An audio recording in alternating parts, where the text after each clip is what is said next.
ओम श्री गणेशाय नमः। ओम नमः शिवाय। श्री शिव महापुराण रुद्र संहिता पार्वती खंड त्रयोविंशो अध्याय। पार्वती के तप से उद्विग्न हुए देवताओं का ब्रह्मलोक आगमन।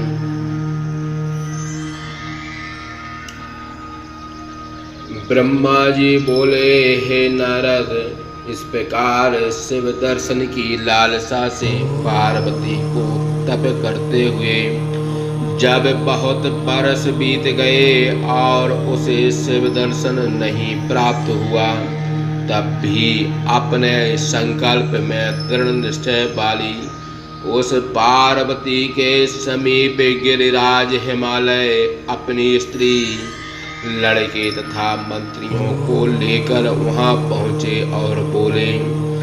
हिमालय बोले, हे महाभागे, हे पार्वती, तुम इस तप से दुखी मत होना।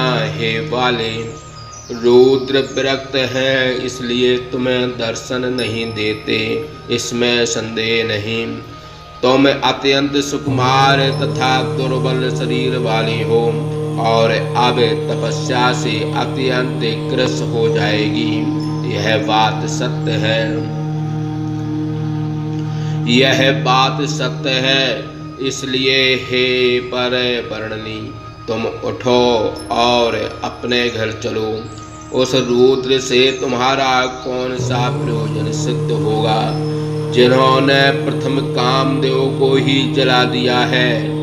जब निर्विकार होने के कारण वे तुम्हें ग्रहण करने के लिए नहीं आएंगे, तो हे देवेशी, तुम उनसे प्रार्थना भी क्यों करोगी। जिस प्रकार आकाश में रहने वाले चंद्रमा को पकड़ना संभव है, उसी प्रकार हे देवेशी, तुम शिव जी को भी अत्यंत दुर्गम जानो।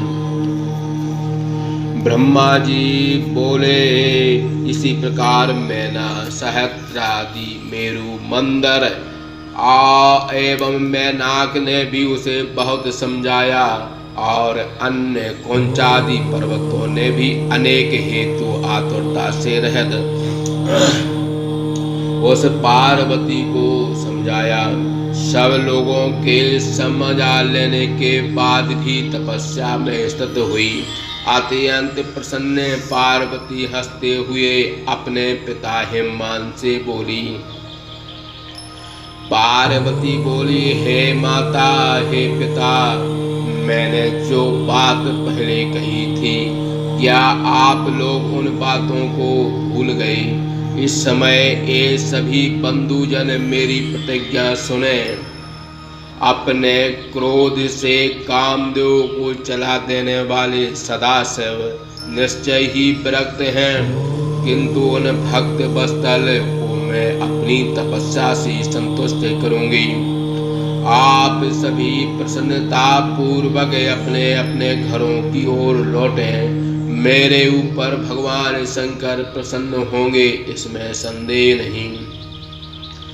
जिन्होंने कामदेव को भस्म कर दिया तथा हिमालय के उस वन को भी जला दिया, उन सदाशिव को मैं अपनी तपस्या के बल से यहाँ अवश्य बुलाऊंगी। हे महाभागे, वे तपस्या से अवश्य प्राप्त होंगे, वह निश्चित ही जानिए, मैं सत्य कहती हूँ। ब्रह्मा जी ने कहा, पर्वतराज की पुत्री सुभाषिनी पार्वती अपनी माता मेनका, भाई मैनाक तथा मंदर सहित पिता हिमालय से इतना कहकर चुप हो गई। इस प्रकार पार्वती के कहने के अंतर वे सभी विक्षण पर्वत उसकी प्रशंसा करते हुए जहाँ से आए थे वहाँ विस्मत हो चले गए। सबके चले जाने के बाद सखियों सहित वह पार्वती परमार्थ के निश्चय से युक्त ही महान तपस्या करने लगे। उसकी इस महान तपस्या से चराचर देवता, असुर एवं मनुष्य सहित सारा त्रिलोक संतप्त हो गया।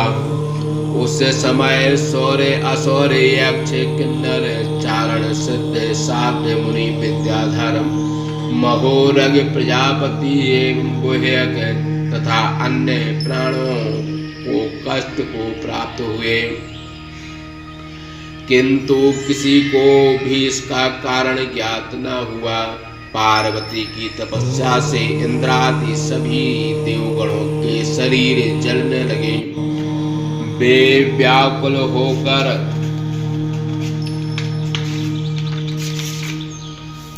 बृहस्पति की सम्मति से सुमेरु पर्वत पर मुझे विधाता की शरण आए। उन लोगों ने आकर मुझे प्रणाम किया। उस समय सभी की कांति नष्ट हो चुकी थी।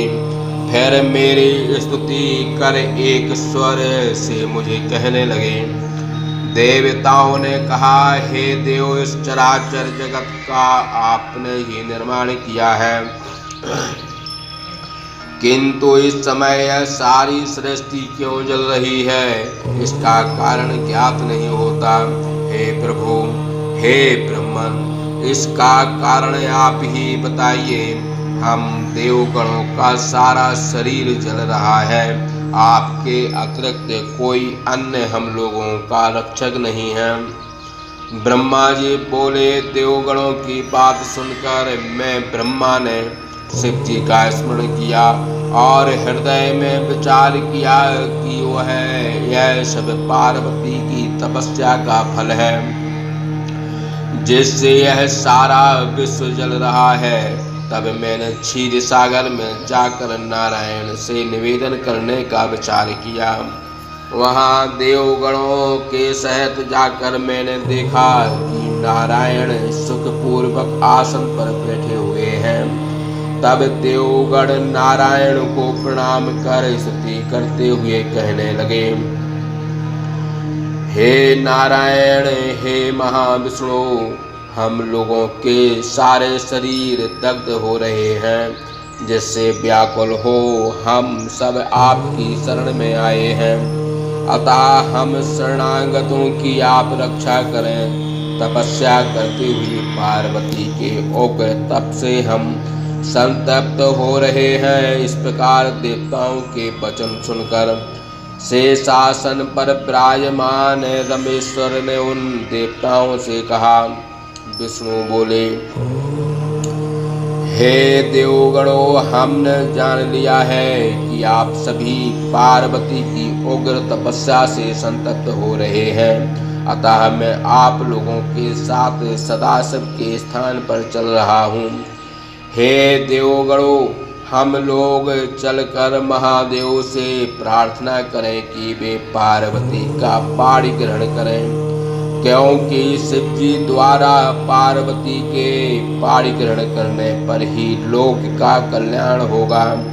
देवादिदेव पिनाकधारी सदाशिव पार्वती को वर देने के लिए जिस प्रकार पार्वती के पास जाने को उद्यत हो, वैसा उपाय हम लोग करें। इसलिए हम लोगों को वहाँ पर चलना चाहिए जहाँ परम मंगल महाप्रभु रुद्र उग्र तपस्या कर रहे हैं। ब्रह्मा जी बोले, विष्णु की बात सुनकर प्रलय करने वाले और हट से कामदेव को नष्ट करने वाले शंकर से भयभीत सभी देवता कहने लगे।